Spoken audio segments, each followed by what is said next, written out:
Good morning, good morning. Cleo and I are here at the Pearl this morning for the farmer's market. The other week when we came, I learned that Saturday is mostly like the fresh produce day, and that's really what I want to do every week with her. And then of course Tom when he gets here and the boys. So today we're actually meeting a friend from Instagram. I haven't met her yet, but she's bringing her 3 kids.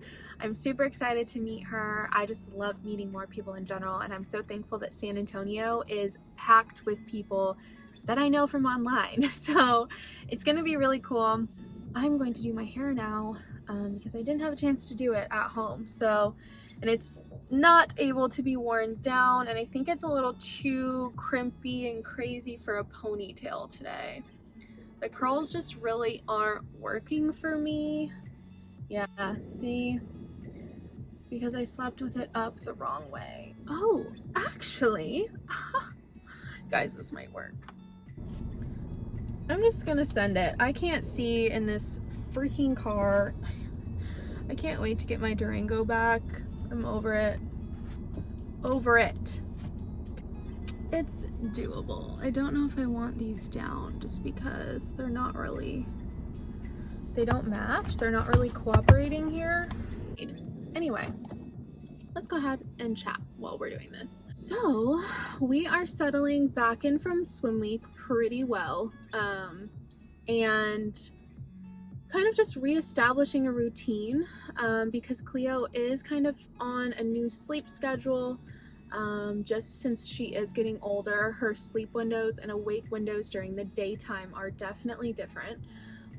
So I kind of had to adjust to that. We've been having a really hard time at night for some reason. Like last night, oh my gosh, the only reason I am like alive is because I made a cup of coffee and then an espresso shot, and now I'm drinking an Alani, the Kim-Aid Alani. Not proud of how much caffeine I've had today, but she was so fussy and insisted on going to bed at, I want to say 7-ish last night, and I knew that was going to be too early, but I couldn't keep her up because then she'd be overtired, you know what I mean? So I ended up just giving her her meds, give her her bottle, put her down. She kind of put herself to sleep about 10 minutes later, and we just had to go with the flow with that. Now I'm just going to do one braid. And then she woke up. So I went to bed probably 9:30, I want to say, and then she woke up at 10:45, and I felt like it was the morning because I had a nap basically. And I checked the time and I was like, there's no way. And then I was like, okay, maybe she's hungry. Like I made her a bottle. She took maybe an ounce and a half and then went right back to sleep. And I was like, okay, she just wanted a little snack. That's totally fine. And then go back to sleep. She wakes up again, like screaming, crying. And I'm like, what is going on? I checked the time and it is 11:50. And I was like, okay. And at this point, I'm so tired. I woke up feeling like heavy-eyed and so confused, and it was just, I was like, why? So then I changed her because I realized that she was soaking wet, soaked through her entire outfit. So then I changed her, offer her a fresh bottle again. She wants about half of an ounce of that and then goes right back to sleep. And I was like, okay, cool. Then I go back to sleep finally, and I'm like, thank God, because I was so tired at that moment, at that wake up. And then she wakes up again, and I check the time again. And now it's around 2:30, I want to say. And I was like, no. And she sounds wide awake. Wide awake. She's cooing, she's giggling a little bit, like talking to herself. And I was like, absolutely not are we waking up right now. Because progressively the last, I would say, week and a half to 2 weeks, it's been a little bit earlier every single day. No matter what time she goes to bed. Our average time has been 4:30 to 5 every morning. Feed her, she sucks down an entire 4-ouncer. She's still cooing, and I'm like, I'm just going to put you on your side of the bed because we're co-sleeping right now since her crib and stuff are not here. I put her on her side of the bed in between her pillows, and Gave her her lovey, and which tonight was a lynx from Slumberkins. And then I went to my side of the bed as far away as possible, and I went back to sleep. And I'm pretty sure she just like soothed herself back to sleep, which is great because she's finally learning that. 4:45, I think it was, comes around and she is up for the day, and I was like, screw it, I guess we're getting up. I did a whole like morning routine though, so I made use of the time. I was able to get here to the farmer's market early, and now I'm about to feed her and answer some questions. Hey, who's that girl? The first one, and one of the most common, is always things that I would recommend as a new mom that are worth buying, like actual products that are worth it, whether it's for you as a mother, in your postpartum stage, in your fully recovered stage, and then also baby products. I'm gonna go ahead and just start by saying that I will probably either do that at the very end, or I'm gonna do a totally separate video on it, because I actually have wanted to talk about that for quite a while. I think that there are so many beneficial products that are like must-haves, and then there's so many that they tell you are must-haves, and it's really either a waste of money, or for me personally, it didn't make a difference. Okay, here's an awesome one to start with that I can fully answer at the moment, and that is about my decision to do placenta encapsulation. I really transformed my lifestyle. My diet was pretty much already in check, but of course I took it very, very seriously. Don't get me wrong though, I did have the occasional Taco Bell, because that's one of the very few cravings that I had my entire pregnancy. My decision to do placenta encapsulation came with all of the research behind it, and then actually talking to a friend that had a baby before me. It is so good for your recovery. It's amazing for your breast milk production. It's amazing for healing in general. And I truly think it made a difference. I know that I don't have anything to compare it to, because obviously she's my first and only baby, but I really felt different since I started taking them. And the reason I can say that is because when I had Cleo, there are certain days that you could ship your placenta to the business that I did it through. When I had her, I couldn't do it, so it had to stay in the freezer. So I missed about a week and a half of taking those pills, which would have been, I feel like, crucial to my recovery. I think that my recovery was even a little bit delayed because I didn't have it that first week and a half to 2 weeks. Yeah. Oh my goodness, you are covered in slobber. Just to be straight up, so if you don't want to hear anything gross, fast forward, that my bleeding really slowed down. That was a big problem for me, is I was bleeding a lot. It's one of the reasons that I was there for 3 days in the hospital and I didn't get to go home right away. And I know that's pretty standard for some places still, but that's a concern that they had. The cramping and the pain slowed a little bit. I had a 3rd-degree tear and lots of stitches, and it was super, super painful. And I feel like after starting to take the pills, it eased up a little bit. So I would just say pain in general was a little bit lighter. My breast milk came in almost immediately. I had started to express colostrum before she was born. About a week to a week and a half before is when I was actually successful, but I had been trying for 3 weeks to pump, to collect colostrum. I got little vials on Amazon, actually from Haka, and it was perfect. I was using my actual breast pump, and I was hand expressing, which once I learned how to hand express, it was a lot easier. It is very painful in the beginning, to be honest. It's not a comfortable feeling. Once you actually start to build that with your body being used to it, and then you actually have your breast milk supply, it's so easy.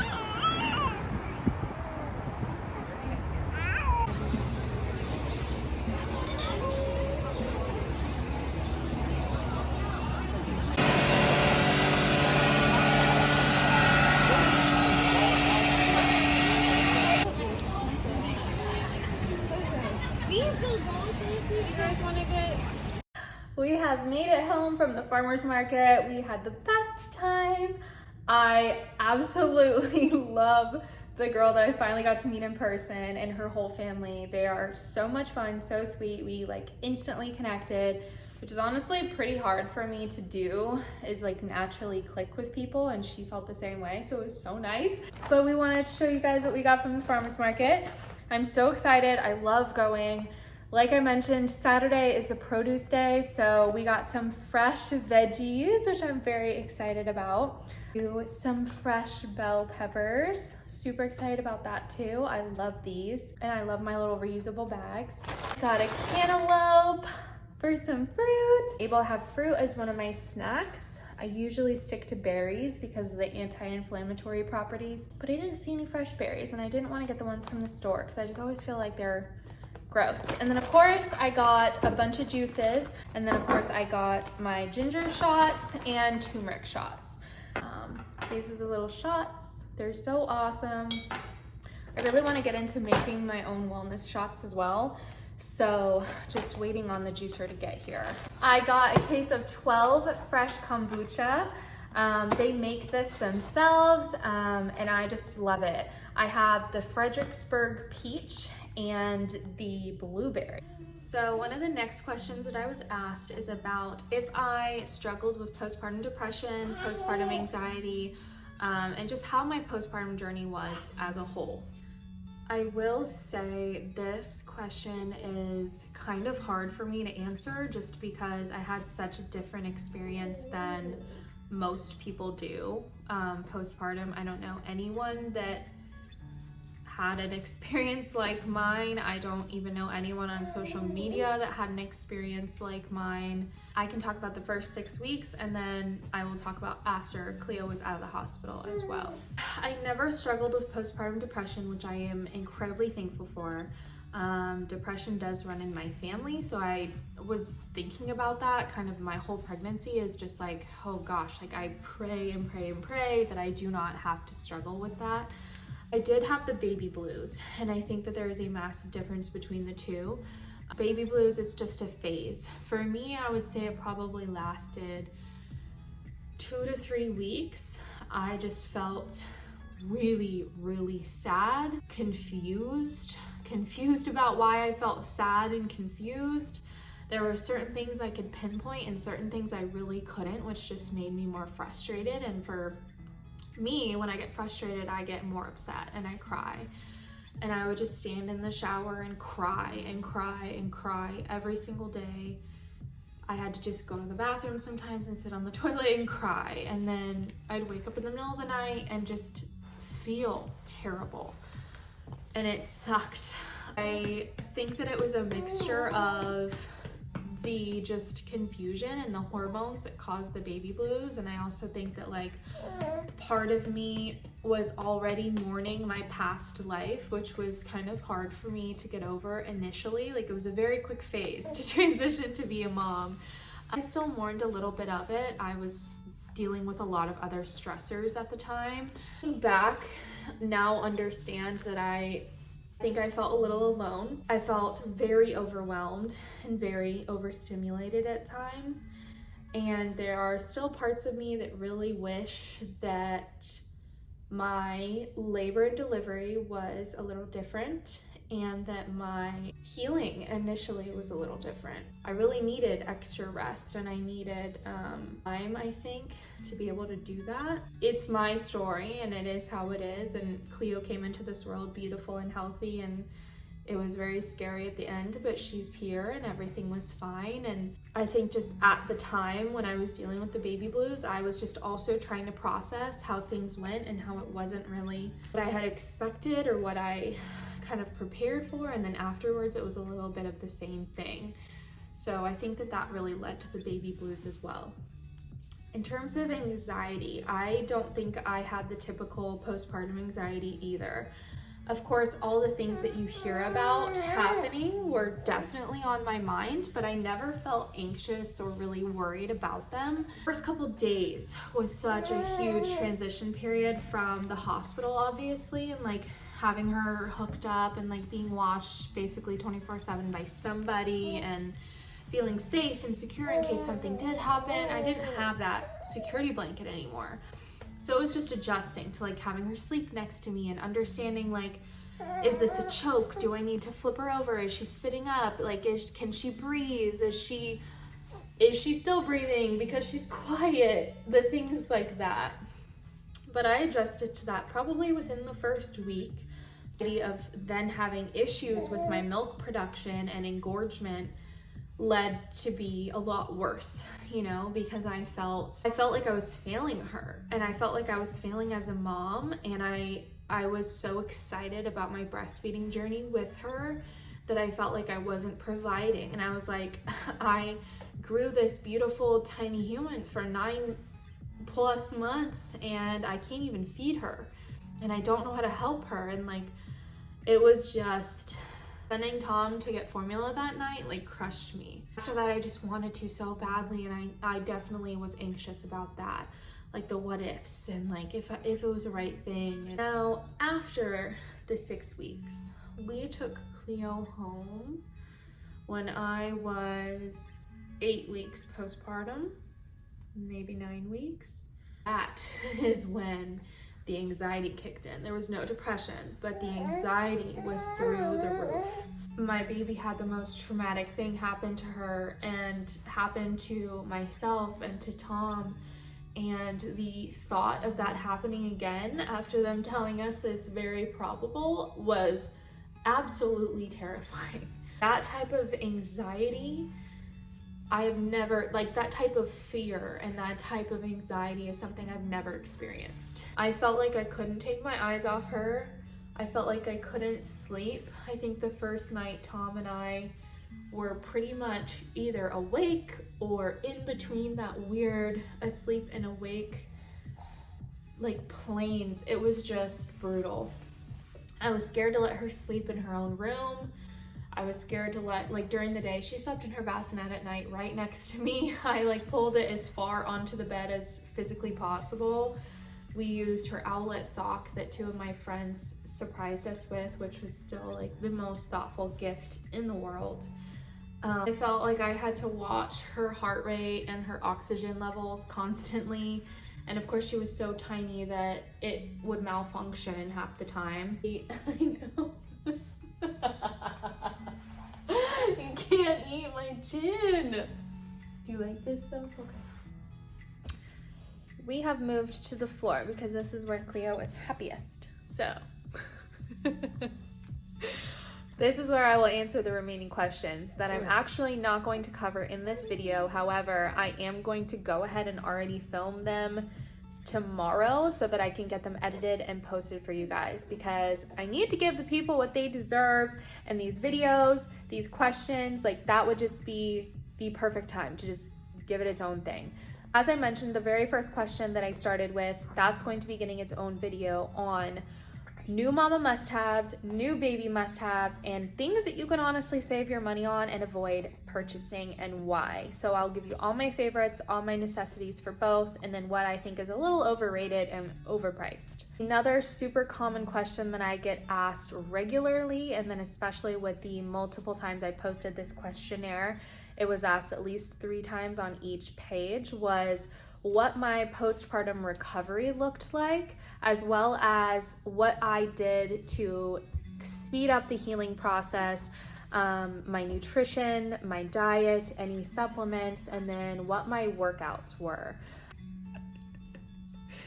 She slid all the way down. That's hilarious. I've been wanting to film my like postpartum bounce back video for the longest time, and I just haven't had the time. So I'm excited to get to those questions. I love talking about it. You guys, oh my goodness. You crazy girl. Had her whole foot in her mouth. Oh my goodness. She's been wired recently. Yes, you have. Yes, you have. I really enjoy answering all of these questions. I love talking about everything supernatural and holistic as well. And if you guys are interested in actually getting a video about my birth story and my entire day of labor and birth, I would love to talk about it. If you have any other questions, please drop them below. Oh my goodness. I definitely plan on talking about my pregnancy journey and what I did in a later video as well, just to help anybody that's interested in some of the things that I learned, such as hypnobirthing and my decision to kind of switch to more natural foods and way of living. And yeah, any other tips on a healthy birth and delivery as well. So thank you guys so much for watching. Cleo and I are going downstairs to read our afternoon story and probably have a little snack for both of us. And yeah, if you haven't subscribed, please subscribe and stay tuned for more mommy vlogs.